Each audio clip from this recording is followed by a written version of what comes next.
Yes, again, alright mga minamahal, Alicia nyo, nagbabalik muli para sa ating panibagong video. So, sa dinami-dami ba namang kaso, 'di ba? Na nakabinbin, isinampa dito nga po kay Lolo mo Chavit Singson. Meron nga ako nakitang litrato na itong si Chavit Singson ay pumunta sa isang hospital. Pero parang may kulungan eh. Kala ko nga nakulong na. 'Di ba? Anyway, mga minamahal, eto po. So alam nyo naman 'di ba na itong si Manong mo Chavit, Lolo natin Chavit, ay napakadami talagang issue. Ano yung issue kinabibilangan niya? Yung tungkol nga po dito sa plunder, na isinampa sa kanya ng iilang mga grupo. Diba? Yung mga progresibong grupo. Nasa na ba yun? Ito naalala niyo ito mga minamahal? Yan. Yan. Nagkaso laban kay Manong mo Chavit. Naging kalaban din to ni Chavit Singson. So, ano yung reason?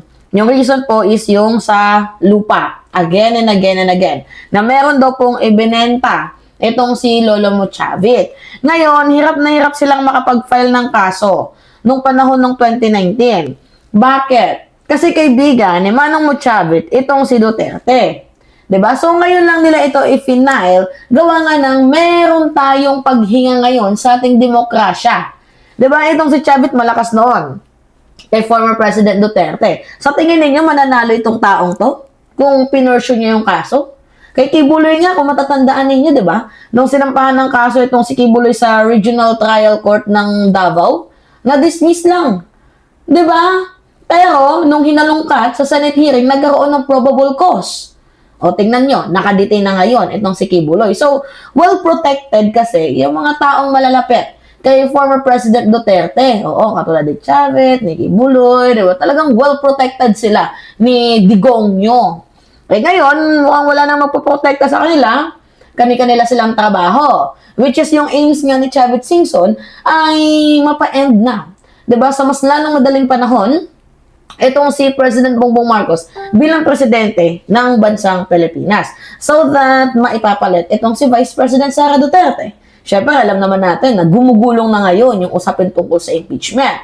So mukhang hindi ata papayag itong sila Chavit na ma-impeach itong si VP Sara Duterte dahil magugunaw ang kanilang mundo.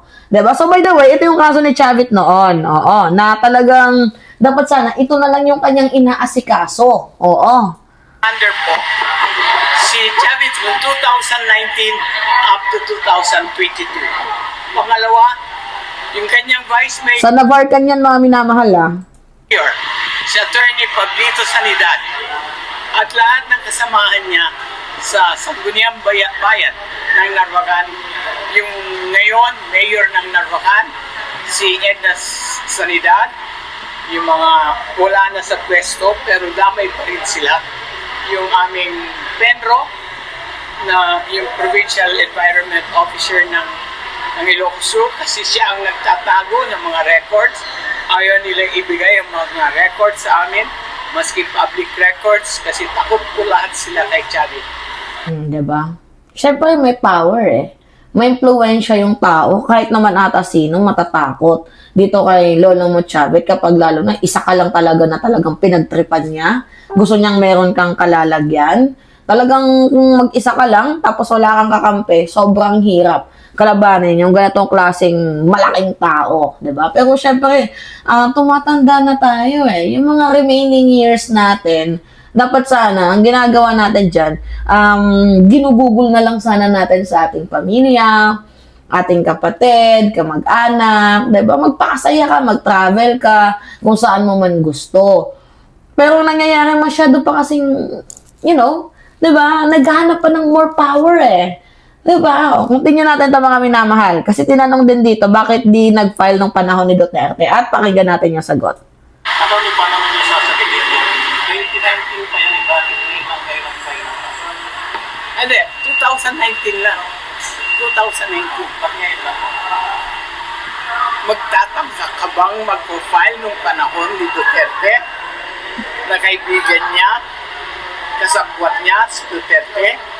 Nung panahon ni Gloria, Nag-file po ako ng mga kaso pero wala pa yung mga yan. Ibang kaso. Ngayon, itong sinasabi kong kaso ngayon, Panibago. pagbili niya ng lupa na ang taas ng presyo, yung pagsira niya ng aming baybayin, 2019 lang po yan nangyari. Diba? Matanda ka na noong panahon ng 2019. Tapos yung karakas mo mula noon hanggang ngayon, di pa din nagbabago. Wala ka man lang pag-change ng career, yung kahit pa paano magbago, magpakabait. Wala eh. Gahaman pa din, mga minamahal. Continue tayo. Ngayon, yung 2019, si Duterte ang presidente. Paano ka magtatangkang kasuhan siya noon?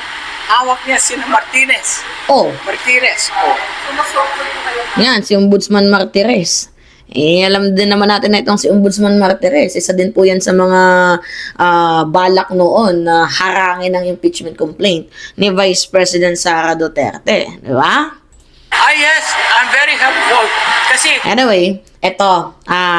Meron din kasi akong nakitang post, mga minamahal. Ito ha, may papakita ko sa inyo. Eto.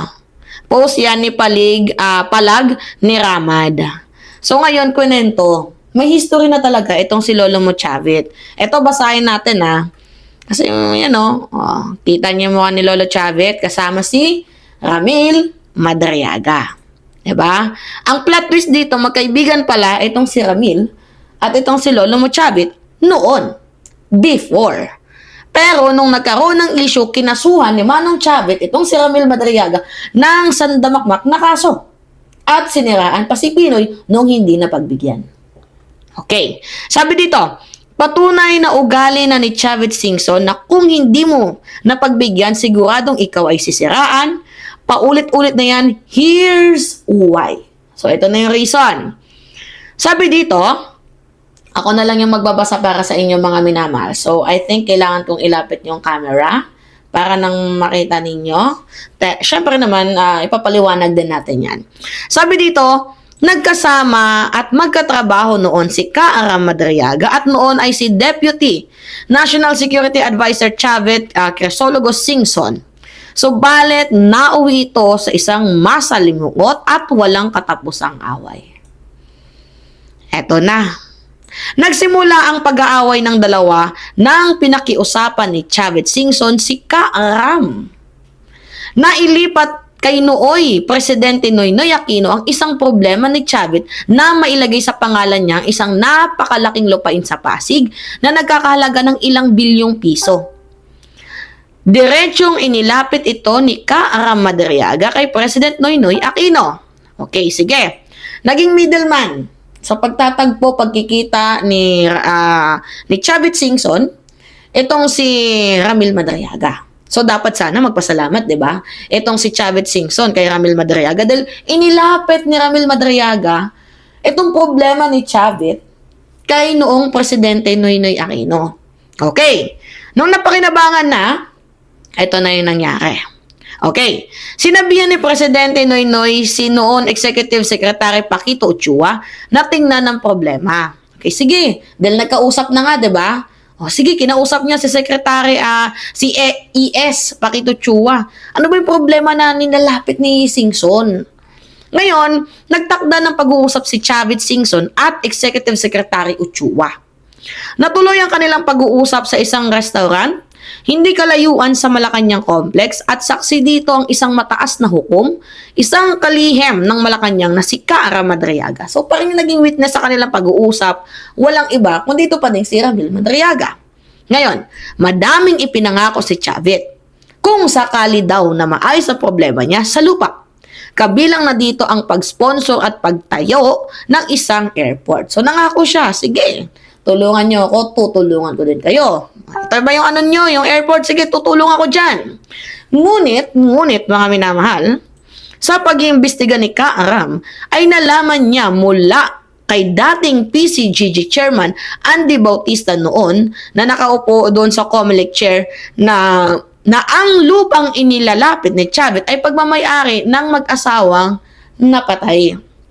So, yung lupang inilalapit pala ni Manong Chavit ay pag-aari ng mag-asawang natigibungbong na. Kumbaga may issue 'Diba? O, continue tayo. Dagdag pa ni Andy Bautista, inisahan umano siya ni Chavez sa isang electric cooperative deal sa Ilocos Sur. Ang bagay na ito ay ipinagbigay alam kaagad ni Kaaram kay President Noynoy Aquino at agad itong ipinag-utos na itigil ang pakikipag-usap kay Chavez Singson. So kasi ganito yung nangyari. 'Di ba? May issue kasi si Chavez tapos itong si Andy Bautista. So ang issue nila mga minamahal is yung tungkol sa electric cooperative deal sa Ilocos Sur. Ngayon, syempre, itong si Andy Bautista sobrang lapit. Dito nga po kay former President Noynoy Aquino. Ngayon yung issue ni Chavez at ni Andy Bautista, ipinagbigay alam ni Ramil Madariaga kay former President Aquino. Ngayon, dahil napag-alaman na, may issue pala tong mga dalawang to, pinag-utos na itigil na yung pakikipag-usap ni Chavez dito kay Andy. At itong si Andy, tigil na din, kay Chavez. Diba? So, dahil nga mayroong sabit, tablado si Chavez kay President Noynoy Aquino. Eto na yung plot twist, mga minamahal. Dahil nga hindi na pagbigyan, di ba? Ito na. Dahil dito, ay gumawa ng isang pananakot si Chavez kay President Noynoy na meron siyang video galing kay Ram Madariaga na nagpapakita ang dating dating Pangulong Noynoy na nakatungtong sa napakaraming US dollars sa loob ng Hanjin office sa Subic, Zambales. Yan na nga, umabot na sa puntong nagkakasiraan na, umabot na sila sa puntong eto na rambulan na, nadamay pa ang dating presidente. Dahil tinabla niya itong si Chavez. Dahil nga may issue yung lupa. So ngayon ang issue niya, umuupo sa napakadaming dolyares itong si noong presidente Aquino. Yan yung issue niya. Pero yung video nandoon daw kay Ram Madariaga. Kumbaga parang pinakita daw ni Ram Madariaga sa kanya. So at the end, walang sapat na ebidensya itong si Chavez, basta-basta lang ngumangaw-ngaw ang kanyang bibig. 'Di ba na mayroong video? Kumbaga kung sa modern world, yung ginawa ni Maharlika na meron daw silang video na nagpupulburon si President Bongbong Marcos, pero hindi naman nila maipakita. Puro lang AI. Anyway, sabi dito, dagdag pa ni Chavez, hiningan umano siya ni Kaaram ng 100 million para sa video na iyon na gagamitin laban kay Presidente Noynoy na pananakot o pang-blackmail para pagbigyan ang hirit ni Chavez na matituluhan ng malaking lupa sa pangalan ng kumpanyang LCS or Louis Chavez Singson Corporation. Ito na, nadamay muli si Ramil Madariaga. Yung video nang galing daw kay Kaaram na ipinakita dito kay Chavez. Ngayon si Chavez, sabi niya, meron kang video, Noynoy Aquino, na ikaw daw ay umuupo sa napakadaming dolyares. Dyan sa Hanjin office sa Subic, Zambales. Ngayon, parang ganito yung gusto niya mangyari, mag-away si Ramil Madariaga at itong si Noynoy Aquino. Pero wala ba namang proof or substantial evidences na meron niyang, nakaupo, nakatungtong sa napakadaming dolyar itong si Noynoy Aquino. So, balak niyang pagpurukin ang dalawa. Gets ninyo? Balak niyang pagpurukin itong si Noynoy at itong si Ramil Madariaga. Ngayon, sinasabi niya na, pag magbibigay daw siya ng 100 million kay Ramil, ibibigay niya daw yung video in exchange. 'Di ba? Okay, sige, continue tayo. Ito ay mariing itinanggi ni Kaaram. Sa halip ay sinabihan niya si Pangulong Noynoy na huwad, ang mga dokumentong hawak ni Chavez Singson na sumusuporta sa kanyang paghahabol sa lupa. Binigyan ng warning ni Ramil Madariaga. Itong si, 'di ba? Former President Noynoy Aquino na may issue yung lupa niya. Huwag tayo diyan. Alis na tayo, kalas na tayo dyan, may issue yan, ganyan. Ngayon, dahil sa sobrang galit, ay kinasuhan ni Chavez Singson si Kaaram ng mga gawa-gawang kaso, katulad ng extortion, which is ito na nga, yung extortion na yun mga minamahal, pinaliwanag ni Chavez Singson. Oo, wala pala dito yung video. Na yung mga ipinasa daw sa kanya, yung mga yung mga kinasa daw sa kanya ng progressive group. Yan yung mga progressive group. Ito yung progressive group na tinutukoy ko. Nasaan na ba yun? Yan Yan ang mga grupo na yan. Yan daw, may mga kasong extortion. So, kung ano yung ginagawa ni Manong Chavit noon, gawain niya pa din ngayon. Meron pa kang video yan nagsasabi mayroong extortion. Diba? Play lang natin para medyo meron tayong alam. Tingnan nyo Ginawa na kasi ni Ginawa na kasi ni Manong Chavit. Para meron tayong kahit papanong reference, mga minamahal. Ito. Yung lahat. Ito po ang masasabi ko sa pinal down ng plunder.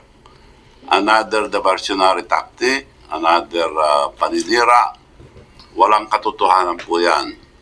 Ang sabi sa complaint nila, nagbenta raw ako ng lupa ng gobyerno at kumita raw ako ng 100 million. Ang lupa na sinasabi po, 10 hectares. Ang presyo po yun, noon at that time was 800 million, 8,000 per square meters, 10 hektarya. Binenta ko lang sa munisipyo. Nagpapalusot pa si Manong mo dyan Pero yung ending, sasabihin niya yan talaga na extortionist yung mga nagkaso daw sa kanya. 120. Okay. On record, 8,000 per square meters noon. That means 10 hectares is 800 million. Binenta ko lang ng 1.2. So nalugi po ako, ulitin ko lang, nalugi ako ng 680 million. So tumulong lang po ako. Itong mga nagsasabi ito, dati ng extortionist. Rinig ninyo. Diba? Dati ng extortionist. Diba? Narinig ninyo kung ano yung pattern na ginawa niya noon. Ulitin natin So tumulong lang po ako. Itong mga nagsasabi ito, dati ng extortionist. Si Atty. Tilly Cordero, pinsang buo yung... Yan. Extortionist daw, mga minamahal. Oo. Diba? So, ginawa niya din yan kay Karam. Oo. Sabi niya, dahil sa sobrang galit, kinasuhan ni Chavit Singson si Karam ng mga gawa-gawang kaso katulad ng extortion, illegal possession of firearms, illegal possession of deadly weapons, falsification of public documents, at usurpation of authority dahil sa National Security Council or NSC at National Intelligence Coordinating Agency or NICA or identification cards na nakuha kay Karam Madriaga. Okay. Ang extortion case ay malisyosong bintang lamang dahil napatunayan na hindi nanghingi si Karam ng pera kay Chavit.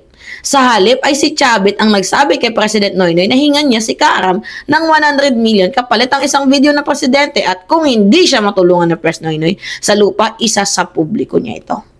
Ganyan kasalbahes si Manong Chavit. Diba? According sa kwento na to. Okay. Ang nakumpiska ng mga pulis na escort ni Chavit na baril, 'di ba? Yung para-ex ordnance mula kay Karam ay meron kaukulang lisensya. So meron naman palang lisensya. Permit to carry at Comelec gun ban exemption. So yung illegal possession of firearms, extortion, WIS, hindi pumalag. Ang double blade Dodger naman ay nasa sasakyan at hindi ginamit sa pampublikong lugar.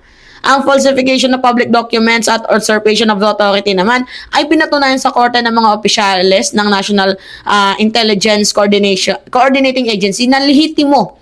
At ang iba pa sa mga nagpatotoo ay mga estudyante ni Karam Madriaga sa NICA Agents sa Special Intelligence Training School or SITS ng Intelligence Service of the Armed Forces of the Philippines. See? Kung gaano katarantado itong si Manong Chavit. Okay, sa 5 ikinaso ni Chavit Singson laban kay Karam ay wala ni isang mapatunayan sa korte si Chavit Singson. Kaya tuluyang napawalang sala si Karam sa 5 kaso. Ito ay isang patunay na pangyayari na nakatala sa mga hukuman. Patunay na isang Chavit Singson gamit ang kanyang kayamanan ay ugali na mga kam ng mga ari-arian ng sinuman at gawin ang lahat ng Lahat masunod lang ang kanyang kagustuhan laban sa kahit sino pa mang mapapresidente o mapabongbong Marcos ka man. Tunay na gahama ng Ilocanong kawatan. Dimit palag. So sa madaling sabi, merong pag-uugali na talaga. Itong si Lolo Mo Chavit na ganito siya. 'Di ba? Masama talaga yung ugali niya. Sobrang sama, nuknukan ng sama. Kapag hindi na pagbigyan, ang daming ginagawa. 'Di ba? Gets ninyo? Ngayon, eto na. Dahil sa ginawa ni Manong Chavit na call, 'di ba, na mga kabataan, mga religious group, ganyan-ganyan. Eto na, natanong itong si Palace Undersecretary Yuse Claire Castro. At ito ang sabi. Naging ganyo sa mga mamamayan na pumunta doon sa isang malakihang rally daw niya. At dahil doon ay ipapanawagan na sigurado na raw. Oo, sabi niya. Sigurado. Oo. Na mababa na Sigurado. Like, pag sinabi kasi nating sigurado, may naging plano na ba kayo?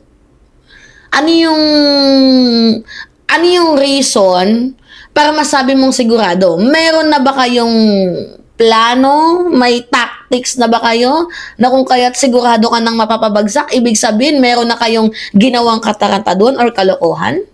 Ganon ba yon? Para masabi mong kumpirmado na kasi eto na, siguro may grupo ka nang nahikayat, kompleto na yung materials, ganon ba yon? Diba? Hindi mo kasi pwedeng sabihin na suspetsya lang kasi sinabi niya na sigurado na. Like how? Paano mo sabi na mapapabagsak na si PBBM? Like how? Malapit na siyang matanggal. Like how? Continue. si Pangulong Marcos at dapat nang bumaba. Yan po ba ay bordering to inciting to sedition? Yes po. For me, my take, yes. Po? Sa akin palagay as a lawyer, yes po. Dahil ang pag-iinggan niya sa tao para pabaksakin ang Pangulo, patalsikin ang Pangulo, inciting to sedition po yan. Ano pong gagawin ng gobyerno tungkol dyan? Kasi nag-press con po siya eh. Sa press con po niya yan sinabi. Okay, may iniinggan niya siya. Ang tanong lang, Mate, may nainggan niya ba siya? Okay. Pero ipapatanong ko po ito, hindi po ako magdi-decision dito. Maaaring mag-decision po dito ang DOJ dahil meron naman po silang authority to investigate motu proprio. At tignan po natin, hindi po ako makakapagsalita in behalf of the DOJ. Okay. 'Di ba? So, ang punto lang natin dito, kung nagawa niya ngang sirain noon yung dating presidente, dahil nga sa hindi siya napagbigyan, so I think, yung kanyang kinikilos ngayon is baka meron din ata siyang hindi kasi diba sabi niya, search lang natin Okay, sinabi ni Chavit, okay. May Alzheimer's. This is daw si PBBM, diba? Okay. Eto, ano sabi niya? May Alzheimer's daw si President Bongbong Marcos. Hanapin nga natin yung sinabi niya na yan. Chismis alert! Si Manong Chavit! Eto, wait lang. Hindi namin tinatakang aeroplano ko, kasama ko siya, ako nagkukontak sa mga mayors, ako nag-arrange lahat. Support. Pag may banat kay Bongbong, ako nagsasagot. Pero after election, may Alzheimer na si Bongbong, hindi na ako kilala. Hindi na. Gets ninyo? After ng naging presidente, parang hindi na daw siya kilala. So, hindi ka ba napagbigyan as a board directors? Meron ka bang hiniling kay presidente na hindi ka napagbigyan? Meron ka bang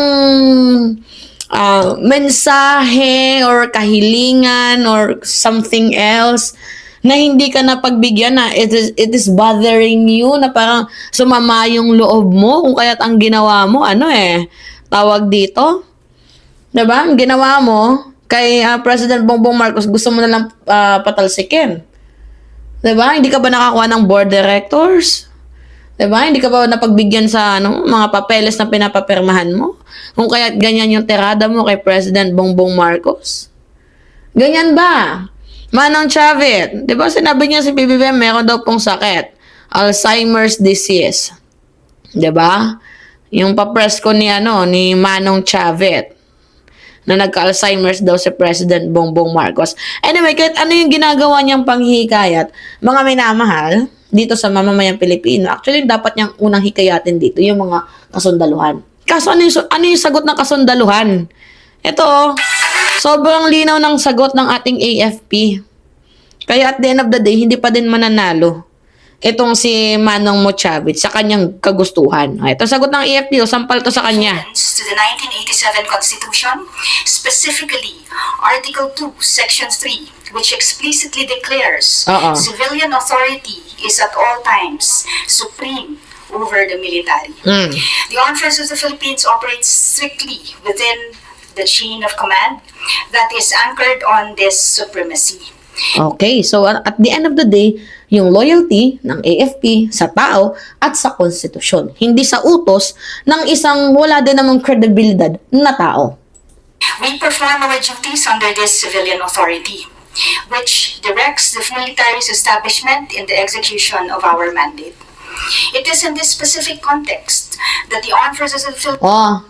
kumbaga madaling sabi, gustong ipahayag ng ating Armed Forces of the Philippines, wag mo kaming hikayatin, wag mo kaming idamay sa katarantaduan mo, nananahimik kami dito, please wag kami. Kung meron ka mang gustong gawin dyan, mag-isa mo ka, wag mo kaming idamay.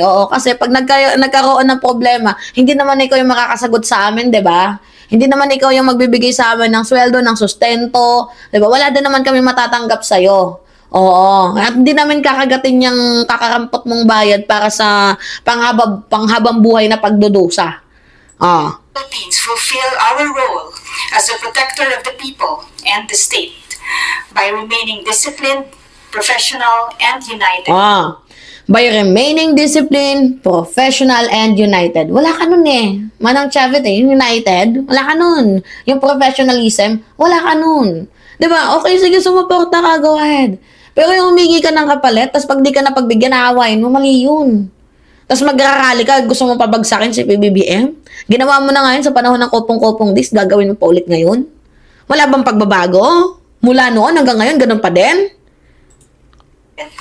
The Armed Forces of the Philippines ensures that our force is employed solely for its constitutional goals to secure the sovereignty of the state and the integrity of the nation. Kumbaga sa madaling sabi, ayaw namin magkaroon ng pagkawatak-watak ang mga Pilipino. Ayaw namin ng diversionary, ng division. Ayaw namin nun. Dito tayo kung saan mas payapa. Dito tayo kung saan mas nagkakasundo. Dito ang pananaw, dito ang AFP sasama. Hindi sa mga katulad ninyo. Diba? Territory. Consequently, while the Armed Forces of the Philippines have consistently supported calls for good governance and anti-corruption, addressing allegations regarding civilian governance, public finance, or economic policy fall exclusively under the jurisdiction of civilian courts and oversight bodies, not the military. This must be addressed through established legal process. Sampalo. Sakit. It really hurts. Diba yung kahit gaano kalaki yung impluensya mo, kahit gaano kalaki yung pera mo, kahit gaano kakayaman, hindi ka nila masuportahan? Sakit nun. Diba? Processes. Within our own ranks, the Armed Forces of the Philippines maintains zero tolerance for misconduct. Zero tolerance for misconduct. Sinampal ka na naman ng katotohanan. Diba? Paulit-ulit na yung rally na ginagawa mo. May sumusuporta, may sumusunod, nananalo ba kayo sa mga adhikain ninyo? Diba hindi? Ngayon nagsalita ng AFP, sana naman matuldo ka na itong kakarali ninyo. We do not shield offenders. Valid complaints against personnel are against personal. Hindi namin trabaho ang trabahuin yung personal na issue ninyo. Hindi saklaw ng trabaho namin ang pakinggan ng mga personal na issue ninyo. Dito kami sa mamamayang Pilipino. Dito kami sa tao. Dito kami sa konstitusyon. Huwag mo na kaming idamay. Ganun yun, sampal na diba? handled swiftly through internal mechanisms and proper courts. We caution that calls for military personnel to engage in partisan politics or act outside the chain of command undermine Chain of commands. Chavit, maya ka naman, oh. Dire-diretsong sampal to sa'yo, oh. our institutional integrity. While we respect freedom of expression, Okay, wala namang masama sa freedom of the press. Pero yung nagbabothered ka ng inciting to sedition, mali na yon. Pero yung ginagawa ng AFP, hindi nila papatulan si Manong Chavit kasi alam nilang mayaman, may pera. Ang kanila, hindi nilang nila susundin yan. we remain focused solely on our mission, deferring matters of political accountability to the appropriate civilian institutions. At a time when national unity is paramount to defend our sovereignty in the West Philippine Sea, we urge the public to be discerning. We must be vigilant against narratives that masquerade as patriotism, but in reality align with the advanced interests of foreign entities seeking to encroach upon our territory. Ang panawagan po sa Sandatahang Lakas ng Pilipinas ay malinaw ang sagot. Sundin natin ang saligang batas. At the end of the day, saligang batas pa din ang kanilang gustong sundin. Bakit? Mga minamahal, syempre yan yung kanilang sinumpaan. At saka yung sinabi nila, to die in my country, it is an honor. 'Di ba? Pero yung kakalabanin mo yung kapwa mo Pilipino, hindi kayang sikmuray ng AFP yun. Huwag ganun. 'Di ba? Manong Chavit. 'Di ba? Mga minamahal. See? 'Di ba? Ito yung inutusan mong isang to, 'di ba? Nakasuhan din. 'Di ba? Tapos sasabihin niya na hindi ang tawag dito. Political persecution. Ilinyahan na nila 'yan. Sabi dito, nang nag-comment, thanks AFP sa pagpaprotekta ng taong bayan. Protect the people of the Philippines, not the corrupt government employees. 'Di ba? Sabi niya palit lideratong gusto ni Singson, solve agad yung kanyang mga kaso. Ang dami kasi, yung plunder, mga minamahal, yung plunder case niya, plunder at graft complaint, 'di ba? See? 'Di ba? Mga minamahal? Sana ba tayo? Alright. Mismo, para tuloy ang illegal business ng matandang manyak. Ay, ba't tinawag naman niya? Ano ba to? Mang Kanor din? Diyos mio. Okay. The only purpose of Chait is to let Duterte take over. Let's not forget, the boyfriend of Kit Kat Duterte is a grandson of Chavit. So power and influence for him and his family is only goal. Not Filipinos. Against corruption, he himself is one of the most corrupt politicians. So Singson and the 30 onions, diba, the Duterte minions, or yung Duterte, through Kitty, is a consolidation of corruption. This old man is a very dirty politician. Like 30s people should not even listen to him. Diba? May naniniwala pa ba kay Chavit? Diba? Kaya nga mga bata, isip lang, maaari niyang paikutin eh. Pero yung mga katulad ko, hindi na ako mapapaikot nito, no? Tanda-tanda ako na, 23 years old na si Mima. Diba? Tapos naghahanap pa siya ng kaaway niya. Bahala siya dito. Alright. Anyway, pahingi lang ako ng comments, likes, and share. And also, don't forget to click the subscribe and always hit notification bell mga minamahal for more update. Yun lang, mga ingat, mga kababayan.